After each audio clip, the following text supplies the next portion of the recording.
రోహిదాస్ పరమ పవిత్రమైన కాశీ క్షేత్రములో రఘు అనే వ్యక్తి ఉండేవాడు. అతడు కుల వృత్తిని అనుసరించి చెప్పులు కుట్టేవాడు.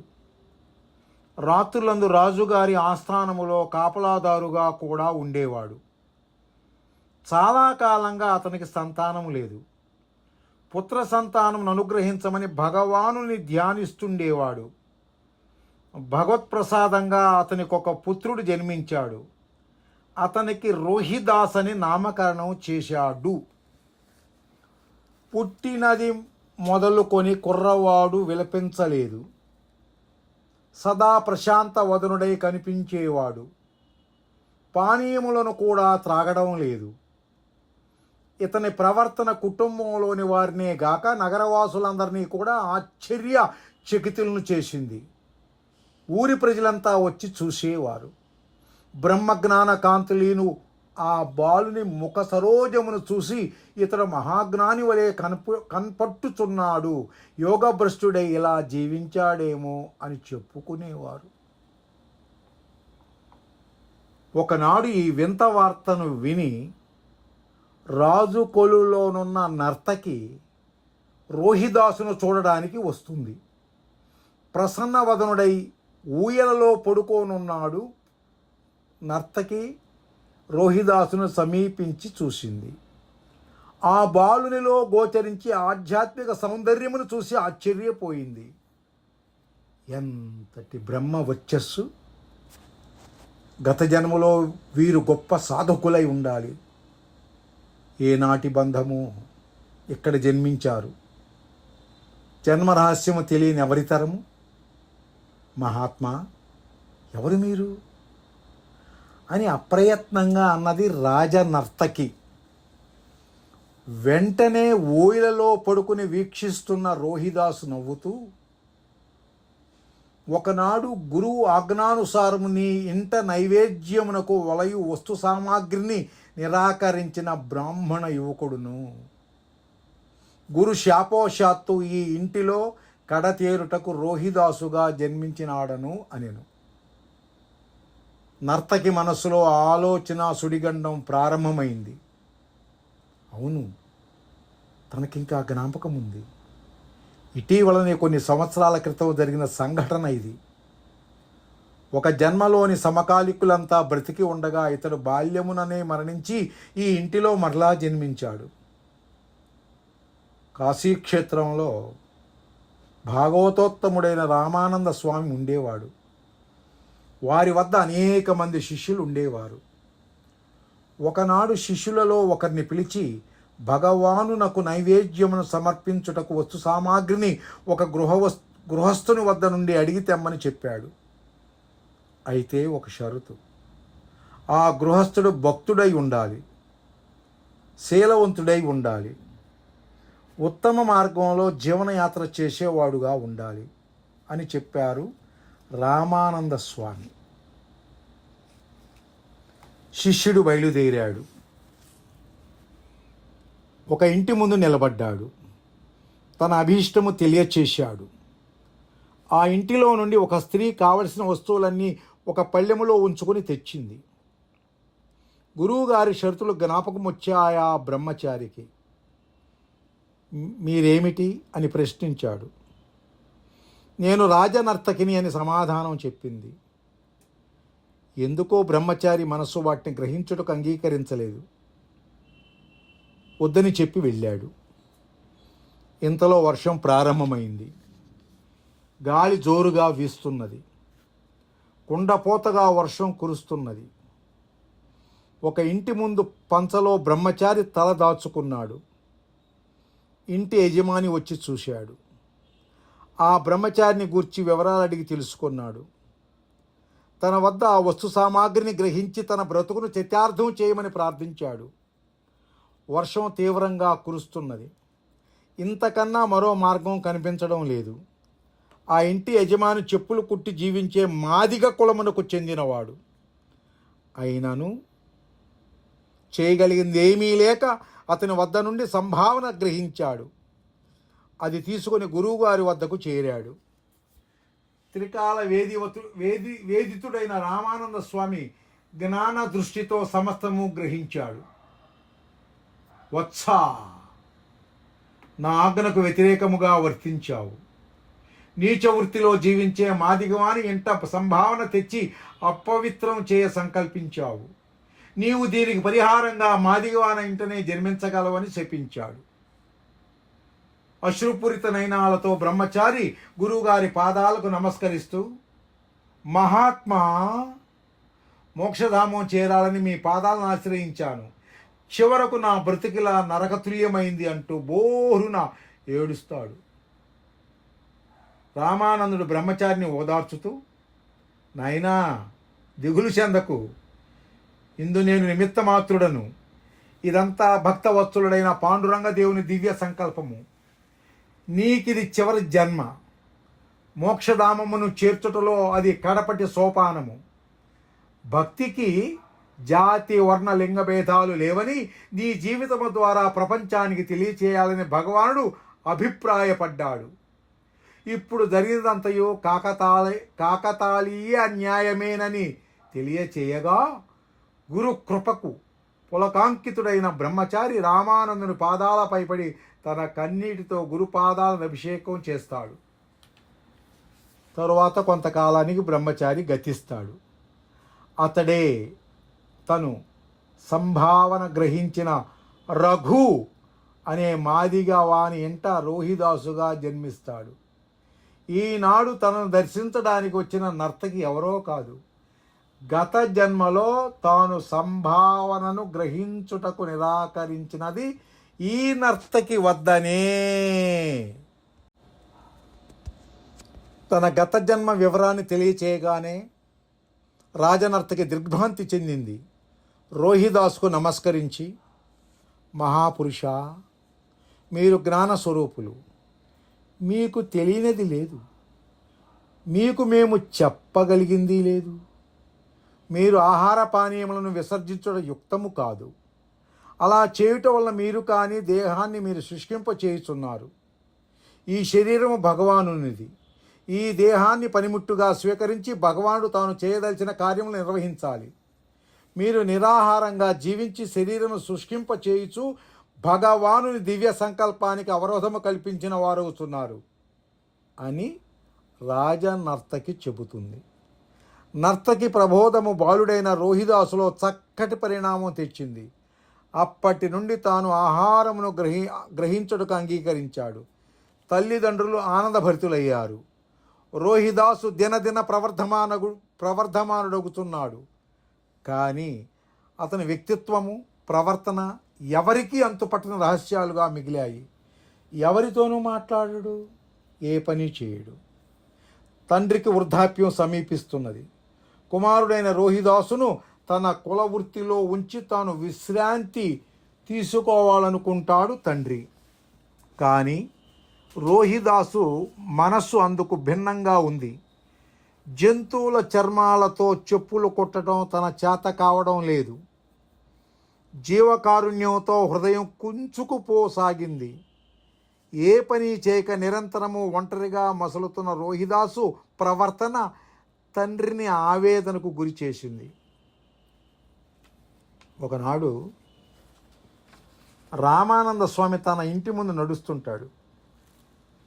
రోహిదాస్ తండ్రి రఘు చూస్తాడు. వెంటనే వెళ్ళి రామానంద స్వామి పాదాలపై పడి నమస్కరిస్తాడు. మహాత్మా, నాకు రోహిదాస్ అనే ఏకైక పుత్రుడున్నాడు. అతనికి యుక్త వయస్సు సమీపిస్తున్నది. ఆయనను ఉదాసీనంగా ఉంటూ ఏ పని యందు ఆసక్తి చూపక కాలాన్ని హరింపచేస్తున్నాడు. వృద్ధులమైన మాకు అతడు ఒక్కడే ఆధారము. తమ కరుణా వీక్షణములతో అతనిని మార్గము మళ్లించి క్రియాశీలుడగునట్లు అనుగ్రహించవలసింది అని రామానందుని ప్రార్థిస్తాడు. రఘు ప్రార్థన విన్న రామానంద స్వామికి మనసు ద్రవించింది. రఘు ఇంటి వైపు నడిచాడు. రోహిదాసును చూశాడు. రోహిదాసు ఎవరో కాదు, తన శిష్యుడేనని తొలిచూపులోనే గ్రహించాడు రామానంద స్వామి. వత్సా, ఏం చేస్తున్నావు అని ప్రశ్నించాడు రామానంద స్వామి. తన గురువైన రామానంద స్వామి ఇంకా జీవించే ఉన్నారని రోహిదాసు హృదయం పొంగిపోయింది. గురుదేవా, రామనామామృతాన్ని పానం చేస్తున్నాను అన్నాడు. ఇక మీదట ఏమి చేయదలుచుకున్నావు అని ప్రశ్నించాడు రామానంద స్వామి. మీ ఆజ్ఞ కొరకే వేచి ఉన్నాను. తమరెలా జీవించమంటే అలా జీవించడానికి సిద్ధంగా ఉన్నాను అన్నాడు రోహిదాస్. రోహిదాస, నీ తల్లిదండ్రులు చేయమనిన పనిని నిస్సంకోచముగా ఆచరించు. కులవృత్తి అంత అధమమైనదైనను దానిని ఆచరించుటలో దోషము లేదు. హృదయంలో రామ రూపాన్ని ప్రతిష్ఠించుకొని నాలుకపై రామనామని కదులుచుండ కరచరణాదులతో నియమితమైన కర్మలను ఆచరిస్తూ తరించు అని రామానంద స్వామి ఉపదేశించి వెళ్ళారు. రోహిదాస, నీ తల్లిదండ్రులు చేయమనిన పనిని నిస్సంకోచముగా ఆచరించు. కులవృత్తి ఎంత అధమమైనదైనను దానిని ఆచరించుటలో దోషము లేదు. హృదయములో రామరూపాన్ని ప్రతిష్ఠించుకొని నాలుకపై రామనామము కదులుచుండ కరచరణాదులతో నియమితమైన కర్మలను ఆచరిస్తూ తరించు అని రామానంద స్వామి ఉపదేశించి వెళ్ళారు. ఆనాటి నుండి రోహిదాసులో మానసికంగా మార్పు వచ్చింది. తండ్రికి విశ్రాంతినిచ్చాడు. తాను తండ్రి గారి కులవృత్తిని చేపట్టాడు. నిత్యము రామనామాన్ని ఉచ్చరిస్తూ చెప్పులు కుట్టేవాడు. వైష్ణవులకు ఉచితంగా పాదరక్షలు కుట్టి సమర్పించుకునేవాడు. రోహిదాసులో వచ్చిన పరిణామానికి తల్లిదండ్రులు అమితానందం పొందారు. ఒకనాడు తన తండ్రి అయిన రఘుకు అనారోగ్యం కలిగింది. రాజభవనంలో రాత్రి కాపలా వెళ్ళలేక తన కుమారుడైన రోహిదాసును వెళ్ళమని ఆజ్ఞాపించాడు. తండ్రి ఆజ్ఞను శిరసా వహించి రోహిదాసు రాజభవన కాపలాదారుగా వెళ్ళాడు. అర్ధరాత్రి అయింది. రామనామామృత పావన చిత్తుడైన రోహిదాసును తమో గుణజనిత నిద్ర దరిచేరదు. భగవానుని గూర్చి స్తోత్రము చేయసాగాడు. అర్ధరాత్రి నిశ్శబ్ద సమయంలో తాను పరవశించి స్తోత్రము చేయడము రాణిగారికి నిద్రాభంగమైంది. ఆ విషయమై రాజుగారికి ఫిర్యాదు చేయడం జరిగింది. రాజుగారు రోహిదాసును పిలిపించి విచారించారు. తాను నిద్రాభంగం చేయాలని ప్రయత్నపూర్వకంగా భావించి చేసింది కాదని, తన పారవశ్య భక్తి తన్మయత్వంలో అప్రయత్నంగా స్తోత్రాలు చేయడం జరిగిందని రోహిదాసు రాజుగారికి తెలుపుతూ తన తప్పిదమునకు క్షమించవలసిందని రాజుగారిని కోరతాడు. రోహిదాసు వినమ్రతావచనములకు రాజుగారి మనసు శాంతిస్తుంది. రాత్రి కీర్తించిన స్తోత్రములను మళ్ళీ గానం చేయమని రాజుగారు కోరగా రోహిదాసు స్తోత్రములను పఠించి వాటి భావం కూడా తెలియచేస్తాడు. రోహిదాసు ప్రజ్ఞా విశేషములకు రాజుగారికి సంతృప్తి కలుగుతుంది. అధమ కులములో జన్మించిన రోహిదాసుకు ఇంతటి విజ్ఞానం ఎలా కలిగిందా అని రాజు విస్మయం పొందాడు. రోహిదాస, నీలో ఇంతటి జ్ఞానం ఎలా ఉదయించింది అని రాజు ప్రశ్నిస్తాడు. రోహిదాసు నమస్కరిస్తూ, ప్రభు, నాకేమీ తెలీదు. నిరంతరము భగవన్నామ స్మరణ తప్ప మరి ఒకటి నేనెరుగను. నామ మహిమ వర్ణనాతీతము. నామము మృతము కాదు. నామము నుచ్చరించుకొలది ఆనందము పెరగడమే గాని తరగడం అంటూ ఉండదు అంటూ తన హృదయ పారవశ్యములో చక్కటి కీర్తన గానం చేశాడు. రోహిదాస్ భక్తికి మెచ్చి రాజుగారు సంభావనలిచ్చి సత్కరించాడు. ఒకనాడు ఒక బ్రాహ్మణుడు రోహిదాసు యొక్క గొప్పతనమును విని అతనిని పరీక్షించ చూడవలయునని అసూయతో రోహిదాసు ఇంటికి వస్తాడు. అదే సమయానికి రోహిదాసు పూజా మందిరములో కూర్చొని పూజ చేస్తుంటాడు.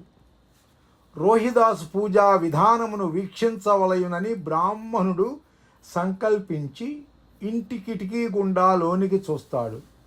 రోహిదాసు చర్మముతో తయారు చేసిన ప్రతిమను పూజ చేయడం చూస్తాడు.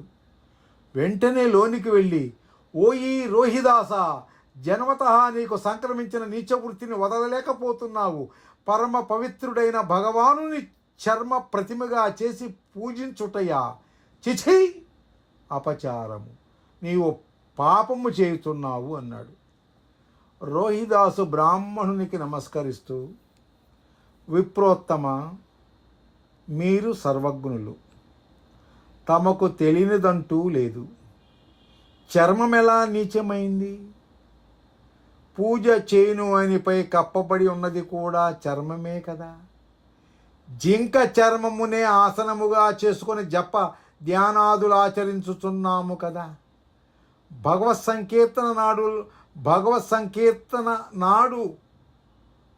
సంకీర్తనాదులలో ఉపయోగించే మృదంగము చర్మముతో చేసినదే కదా. చర్మముతో చేసిన మృదంగమును చర్మపు చెయ్యి మ్రోగించగా చర్మపు చెవి వినుచున్నది. అలాంటప్పుడు చర్మము ఎలా నీచమైంది? భగవంతుని చర్మ ప్రతిమగా పూజించడం ఎలా పాపమైంది? పోని నీ చేసే పూజా విధానము శాస్త్రసమ్మతము కానిచో మీరు తెలియచేయండి. పోనీ నే చేసే పూజా విధానము శాస్త్రసమ్మతము కానిచో మీరే తెలియచేయండి. ఇక మీదట ఆ విధంగా ఆచరిస్తాను అని అడుగుతాడు. బ్రాహ్మణుడు రోహిదాసు మాటలకు కోపోద్రిక్తుడవుతాడు. ఓ ఈ భ్రష్ట మానవ, నీ వ్యర్థ ప్రసంగములను ఆపు. నీచకులుజుడవైన నీకు ఉత్తమ కులస్థుడనైన నేను పూజ నేర్పుటయా? నీకు అర్హత లేదు. ఉపనయన సంస్కారము లేని నీ జాతికి అలాంటి అవకాశమే లేదు అని బ్రాహ్మణుడు మండిపడతాడు. ద్విజోత్తమ, జన్మతో అందరూ శూద్రులుగానే జన్మిస్తారు. కర్మ చేత విప్రులవుతారు. కర్మభ్రష్టులైన విప్రులు శూద్రులు కారా? అలాంటప్పుడు అంతఃకరణ శుద్ధి గల శూద్రునకు బ్రాహ్మణత్వం ఎందుకు రాదు? మహాత్మా, ఇవన్నీ అనర్ధావేశంతో దురవగాహనతో మనం ఏర్పరచుకున్న సంకుచిత కుడ్యాలు. భగవాను దృష్టిలో అందరూ సమానమే. నాకు ఉపనయన సంస్కారము భగవంతుడే చేసి ఈ జన్మకు పంపించాడు అని నమ్రతతో చెబుతాడు రోహిదాసు. నీ వాచా వేదాంతానికి ఒక హద్దున్నట్లు కనిపించడం లేదు. అసత్యానికి మారుపేరులా కనపట్టుచున్నావు. ఉపనయనము జరిగిందని బొంకుతున్నావు. ఉపనయనము జరిగినట్లయితే యజ్ఞోపవేతమేది? అది కూడా ఉన్నట్లేనా? బహుశా మా కంటికి కనపడే విధంగా ఉన్నదా? అవునులే, భగవంతుడు ఉపనయనం చేశాడు కదా, అందుచేత యజ్ఞోపవేతం మాకు ఎలా గోచరమవుతుంది అని చమత్కరిస్తాడు. వెంటనే రోహిదాసు, నాకు యజ్ఞోపవేతము కూడా ఉన్నది చూడండి అంటూ హృదయాన్ని చీల్చి లోపల యజ్ఞోపవేతమును చూపుతాడు. బ్రాహ్మణుడు ఆశ్చర్యపడి తన పొరపాటును గ్రహించి భక్తులు జాతి కుల మతభేదాలకు అతీతులని భావించి రోహిదాసు పాదాలపై పడి క్షమాభిక్ష కోరతాడు.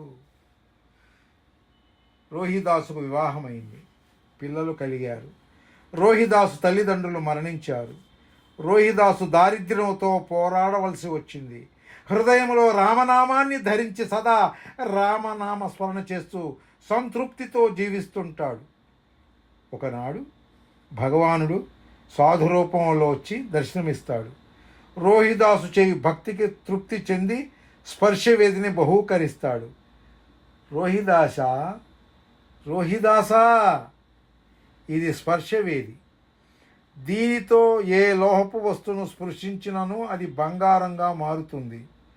నీ మీదున్న ప్రత్యేక ప్రేమతో దీనిని నీకు ఇస్తున్నాను, జాగ్రత్తగా ఉంచుకోవలసింది అని చెప్తాడు. రోహిదాస్ పనిలో నిమగ్నమై ఉండుట చేత, మహాత్మా, నేను పనిలో ఉన్నాను, ఆ గూటిలో ఉంచండి అని చెప్తాడు. భగవానుడు గూటిలో పొరుసవేది ఉంచి వెళ్తాడు. కొంతకాలమైన తరువాత సాధువు మళ్ళీ తిరిగి వచ్చి, రోహిదాస, నేనిచ్చిన స్పర్శవేద ఏమైనది అని అడుగుతాడు. స్వామి, మీరు ఉంచిన చోటనే ఉంది చూడండి అని రోహిదాసు చెబుతాడు.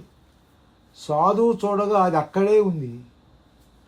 రోహిదాసా, నీవు ఈ స్పర్శవేదిని ఉపయోగించలేదా అని సాధువు అడుగుతాడు. మహాత్మా, క్షమించండి, అలాంటి విషయాలలో నాకు ఆసక్తి ఉండదు. మానవ జీవితము 3 నాళ్ళు. భోగభాగ్యాలతో తులతూగాలని, సిరి సంపదలతో వెలిగిపోవాలని భావించడం అజ్ఞానము కాదా? తరగని సుఖము, చెదరని ఆనందము భగవన్నామమునందే ఉన్నవి. నా జీవితంలో ఒక్క క్షణమైనను వృధా పోకుండా నిరంతరము భగవానుని పూజ్య చరణార విందముల యందు మనసు లగ్నమగునట్లు ఆశీర్వదించండి అని రోహిదాసు ప్రార్థిస్తాడు. రోహిదాసు భక్తికి సాధువు సంతృప్తి చెంది ఒక సాలగ్రామమును ఇచ్చి దానిని పూజించి తరించమని చెప్పి తన నిజ రూపమగు శంకు చక్ర గధ పద్మములతో దర్శనమిచ్చి అంతర్ధానమవుతాడు. రోహిదాస్ సూర్యోదయాత్పూర్వమే గంగా నదిలో స్నానమాచరించి సాలగ్రామమునకు పూజ చేసేవాడు. పూజ పూర్తి కాగానే ఒక బంగారు నాణెము సాలగ్రామమునందు కనిపించేది. రోహిదాసు భగవత్ప్రసాదముగా భావించి దాన్ని విక్రయించి ఆ వచ్చిన డబ్బుతో పేదలకు అన్న సంతర్పణము, వస్త్రదానము చేసేవాడు. ఇలా నిత్యాన్నదాన శాంతులతో రోహిదాసు తన జన్మను సార్థకం చేసుకుంటున్నాడు.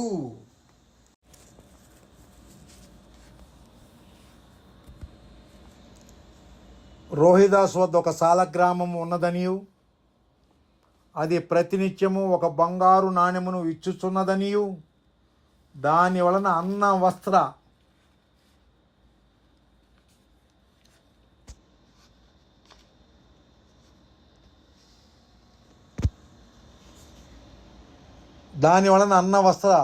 దానాదులు చేసి ప్రజలలో కీర్తి ప్రతిష్టలు సంపాదించుచున్నాడనియు రాజుకు తెలియచేస్తారు మంచిని చూడలేని కర్కశ మానవులు. రాజు రోహిదాసును పిలుస్తాడు. తాను పూజ చేయు సాలగ్రామమును రాజమందిరమునకు చేర్చమని చెబుతాడు. తనకు భగవంతుడు స్వయంగా ఆ సాలగ్రామమును అనుగ్రహించాడనియు, అది తనకు ప్రాణ సమానమైనదనియు, ఆ పవిత్ర సాలగ్రామమును తనకు దూరం చేయవద్దని రోహిదాసు రాజుగారిని ఎంతగానో ప్రార్థిస్తాడు. రాజు ఆగ్రహం చెంది బలవంతముగా రోహిదాసు ఇంటిలోని సాలగ్రామమును తీసుకుని రమ్మని ఆజ్ఞాపిస్తాడు. భటులు రోహిదాసు గృహానికి వెళ్ళి రోహిదాసు పూజా మందిరంలో ఉన్న సాలగ్రామమును తీసుకొని వస్తారు. రాజు తన పూజా మందిరంలో ఉంచుకుంటాడు. రోహిదాసు పరితపిస్తూ, రామా, సాలగ్రామమును నాకు దూరం చేయగలరేమో కానీ నేను నా హృదయం నుండి దూరం చేయగలరా? అది ఎవరి తరము కాదు అని భావిస్తూ ఇల్లు చేరతాడు. మరునాడు రాజుగారు పూజా మందిరానికి వెళ్తారు. సాలగ్రామం పెట్టిన చోట లేదు. రోహిదాసు మరునాడు పూజా మందిరానికి వెళ్ళి చూసేసరికి సాలగ్రామం యథాప్రకారం దర్శనమిచ్చింది. జై జై భక్తవత్సల భగవాన్కి. రాజు తన తప్పిదమును గుర్తించి రోహిదాసును క్షమాభిక్ష కోరతాడు. భగవంతుడికి భక్తుడికి అడ్డు నిలిచేవారెవరున్నారు? అందుచేతనే హైందవాలయాలలో భక్తునికి విశిష్ట స్థానం ఇవ్వబడింది. గర్భాలయంలో స్వామికి ఎదుట భక్తుని విగ్రహము ఉంటుంది. రామ విగ్రహం ఉన్న చోట ఎదురుగా ఆంజనేయ స్వామి, శివ సన్నిధిలో నందీశ్వరుడు, విష్ణు సన్నిధిలో గరుత్మంతుడు, విఘ్నేశ్వరాలయంలో మూషికము ఉంటారు. భగవంతుని నిరంతరము మూసుకుని తిరిగే భక్తుల పవిత్రతకు చిహ్నంగా వారికి ఆ స్థానం కల్పించడం జరిగింది. ఆ కారణం చేతని భగవానునికి భక్తునికి మధ్య నడవకూడదని అంటారు. దాని అంతర్భావం ఏమిటి? భక్తుని దృష్టి సదా సదా భగవంతునిపై ఉంటుంది. దానికి అడ్డు నిలవవద్దని అర్థము. ఇది కేవలము దేవాలయములోనే గాక నిత్య జీవితములో కూడా ఆచరించవలెనని భావము. నిత్య జీవితములో కూడా ఆచరించవలెనని భావము. భక్తులను పరీక్షించుట, అవహేళన చేయుట, వారి కష్టాలు కలిగించుట చేయకూడదు. అంతకన్నా మించిన పాపము మరొకటి ఉండదు. భగవద్భక్తుల ప్రేమ స్వరూపులు, త్యాగజీవులు, సేవాపరాయణ తత్వముతో జీవితమును సాగించే ఆదర్శమూర్తులు. వారి దివ్య దృష్టిలో ప్రతి జీవియు భగవంతుడే. ఏ వ్యక్తి బాధపడినా చూసి భరించలేరు. భగవానుడే బాధల్లో ఉన్నాడనే స్ఫురణ వారికి కలుగుతుంది. తోటి మానవుని సుఖ సంతోషాలను వీక్షించి తృప్తి చెందే భక్తుని అంతఃకరణము నిరంతరము సేవా దృక్పథంలోనే నడుస్తూ ఉంటుంది. భక్తులు ఇతరుల బాధలను తొలగించేవారే గాని బాధలను కలిగించేవారు కాదు. అట్టి పవిత్రాత్ములైన భక్తులను పరీక్షించడం మహాపరాధము. ఆంతరంగిక ఆధ్యాత్మిక సాధన స్వరూపముతో జీవించే భక్తుల జీవనరాగ విన్యాసములను మనకు అర్థం కావు. అంత మాత్రాన అపార్థం చేసుకొని భక్తులను అవమానించకూడదు, అసహించుకోకూడదు, ఆపదలను అందించకూడదు. అందరిలా కాకుండా అతీతంగా జీవించడంలోనే వారి ఔన్నత్యము దాగి ఉంది. భక్తుల సహచర్య భాగ్యం లభించుట మహద్భాగ్యమని, భగవత్ప్రసాదమని భావించి జీవించి చరించే జీవులు తప్పగా తరించగలరు. పరమ భాగవతోత్తముడైన రోహిదాసు తన శేష జీవితమును నిత్య సమారాధనలో, నిరంతర జప సంకీర్తనాదులలో తీర్థార్థం చేసుకొని